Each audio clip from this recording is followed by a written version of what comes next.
la gent que vol el mateix que jo vull.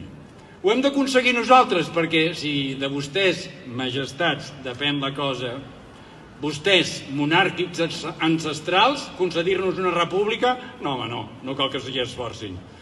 En definitiva, jo el que els demano és que facin com els Borbons, que en comptes de donar ens robin.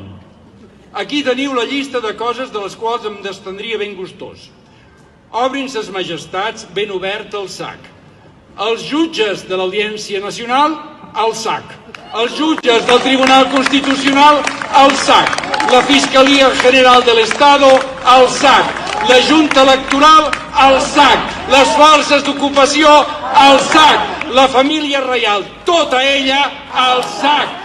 La Covid o el coronavirus, que per alguna cosa també porta corona, al sac. Els presumptes esquerrans de Madrid que diuen que són roig i republicans i que el nacionalisme és caca, però sobretot ho és el nacionalisme dels catalans, al sac.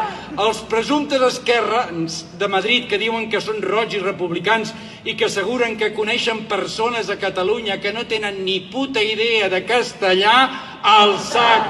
Els presumptes esquerrans de Barcelona que diuen que són roig i republicans i que diuen que parlen en castellà perquè així arriben a més persones i anar fent, al sac. Els polítics que diuen que són independentistes però que ara no toca, al sac. Els poetes que un dia van escriure que la llibertat és un rei sortint en tren cap a l'exili i després perden el cul per rebre de mans del monarca un premi de merda, al sac. Els que apliquen el 155 de manera encoberta, al sac. Els que assumeixen la gestió del 155 i diuen que qui dia passa any empeny, al sac.